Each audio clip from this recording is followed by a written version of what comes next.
Berkain itu nggak mesti buat ke kondangan doang.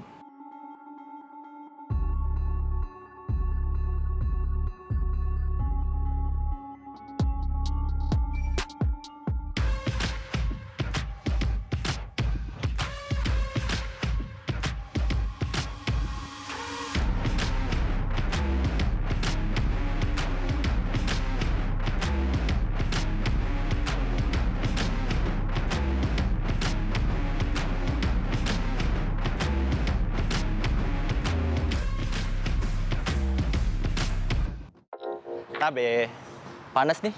Minum ke dalam yuk.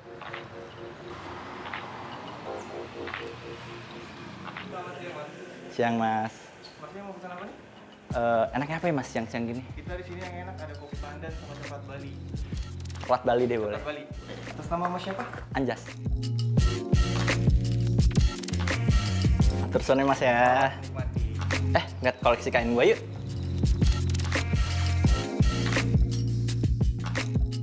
Nih teman-teman, gue mau ngasih tahu dikit tentang kain-kain gue.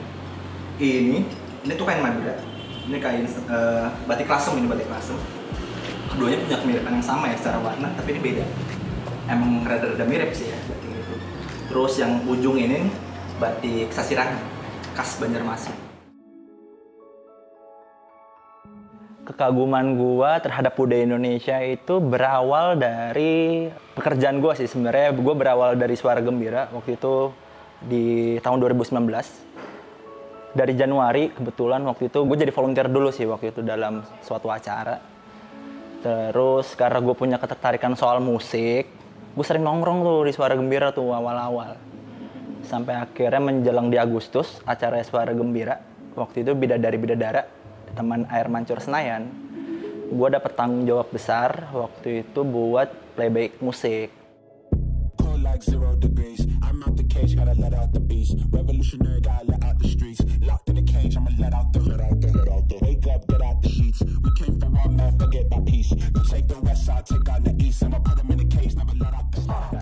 Waktu itu yang dikasih toko Oi, berkain itu bebas. Dia cuma bilang itu aja.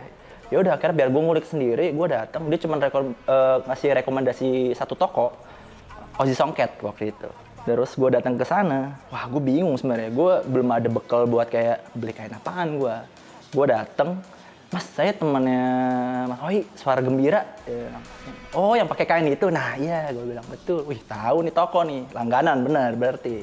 Biasanya si mas-masnya rekomendasi kain-kain songket karena itu jagoannya songket ya. Waktu itu ada yang dia bilang kain tapis Lampung, terus ada songket Limar. Wah, gue bilang bagus-bagus banget nih. Berapaan mas harganya?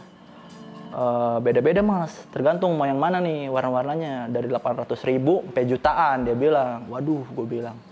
Yang di bawah 100.000 dong, ada nggak? Oh ada, banyak. Kain meteran gitu. Kenapa murah? Karena produksinya massal. Kisaran per meternya itu harganya dari waktu itu yang gue inget ya di tahun 2019 ada dari 30.000 sampai 60.000 yang paling mahal. Itu harga per meter.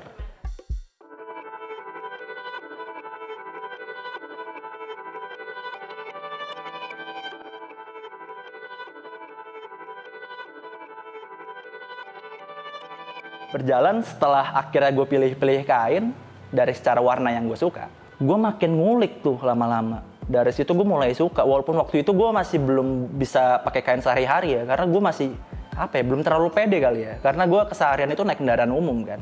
Gue waktu itu masih nyoba-nyoba kan buat pakai kain, gue pergi kemana gitu pakai kain. Dalamnya masih pakai celana jeans tuh, tapi gue gulung.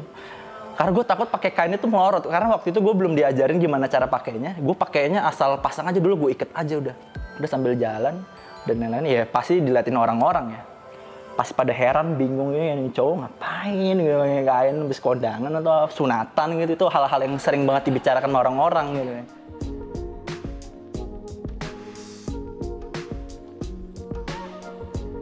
Namanya Lulu Lutfi Labibi ya. Itu gue suka banget. Paling sisanya bukan ini ya, bukan desainer ya. Artisan batik nggak apa-apa ya. Boleh. Bapak Guru Soekarno kebetulan punya kain batik juga. Orang pertama yang batiknya itu punya branding nama dia sendiri. Nah, ntar gue mungkin bakal bahas lebih panjang karena gue punya kain batik yang kebetulan pakai capnya dia nih waktu di Solo gue bikin. Terus ada satu lagi nih, namanya Sang Made Eras Taman. Namanya panjang banget. Ini menurut gue batiknya batiknya tuh ngehe banget, gila, bagus banget. Batiknya bagus-bagus banget sih. Gue lumayan suka banget.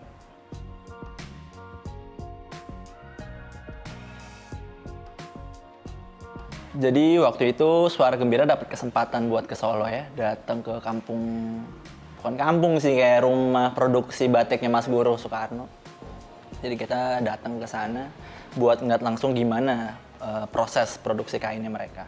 Wah gila, kain-kainnya tuh gue bingung menjelaskannya, tapi buat gue yang suka banget sama batik, gue ngeliatnya menurut gue gila. Secara teknik dan lain-lain tuh gue nggak ngerti gimana, kok bisa ya kainnya bisa jadi kayak gitu ya.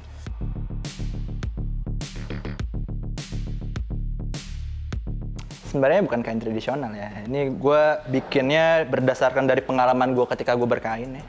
Waktu itu selama berjalan 1 tahun lebih gue berkain, gue sering banget kan untuk keseharian, terus tanpa bawa tas biasanya gue, dan gue pakai kaos biasanya. Terus yang bikin PR gue tuh kadang gue harus bawa HP dan dompet. Nah pakai kain kan nggak ada kantong ya. Gue mikir apa mungkin gue bikin pengembangan kainnya dengan kantong, tapi gue takut ini jadi suatu hal yang salah karena ya kain sendiri sebenarnya punya pakem gitu. Berdasarkan dari pengalaman gue, akhirnya gue bikin pengembangan. Ini salah satu kain yang gue pernah bikin sama teman-teman gue sebenarnya. Warnanya black on black, motifnya mungkin kalau bisa kelihatan di kamera gitu ya, tengkorak-tengkorak gitu ya, agak-agak gotik gitu. Waktu itu targetnya buat cowok-cowok sih sebenarnya, biar kali aja ada cowok-cowok yang mau ikutan pada berkain juga dari kain yang gue buat ini.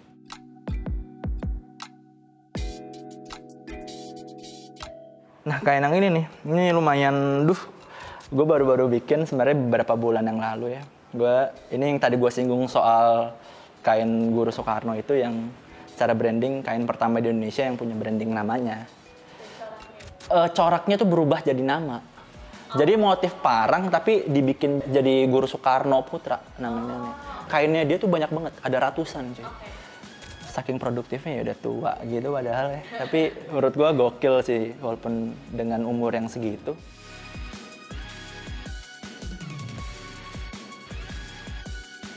Ini sebenarnya bukan kain yang gue buat, tapi lumayan menarik. Kainnya ya gue juga suka. Ini namanya tenun baron. Ini 2 dimensi. Jadi 2 dimensi yang dimaksud itu secara warna. Warnanya itu tuh ini cuma ada 2 sebenarnya. Jadi warna dasarnya biru.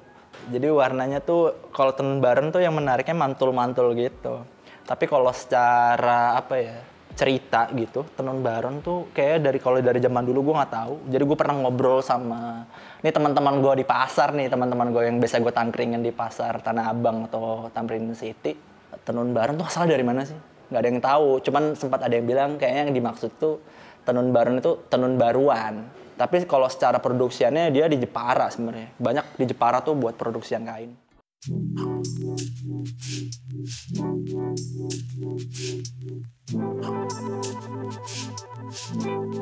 Gue juga bukan yang terlalu expert, tapi kebetulan ya selama pengalaman gue 2 tahun berkain, apa yang gue pelajari mungkin ya bisa gue sampaikan buat teman-teman gitu.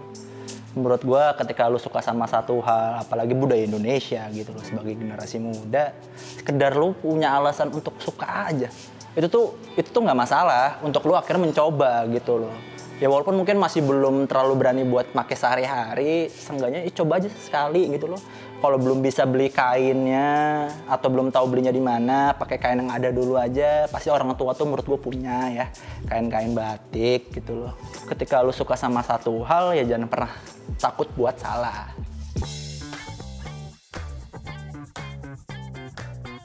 Gue juga mau ngasih tahu nih, berkain itu nggak mesti buat ke kondangan doang. Apa ya, jangan terlalu kolot lah gitu. Kalau ngeliat kain gitu sebagai hal yang kayaknya tradisional banget, kayaknya enggak. Kalau mungkin masih belum terlalu berani sama motif yang rame, kain polos tuh juga nggak masalah. Banyak opsinya, ada kain dobi. Kalau mungkin teman-teman nggak tahu bisa dicek kain dobi polos gitu ya. Itu warnanya polos dan beragam gitu. Mau gaya-gaya monokrom misalnya, masih belum terlalu berani yang rame, bisa. Jadi jangan banyak alasan menurut gue. Coba aja. Kalau lu laki, mana nih kalau lu laki? Kalau lu laki nih ya harus dicoba. Harus lu coba tuh berkain. Karena kalau lu mau nunjukin kalau lu laki, bukan dari secara penampilan kalau menurut gua, tapi gimana wibawa lu.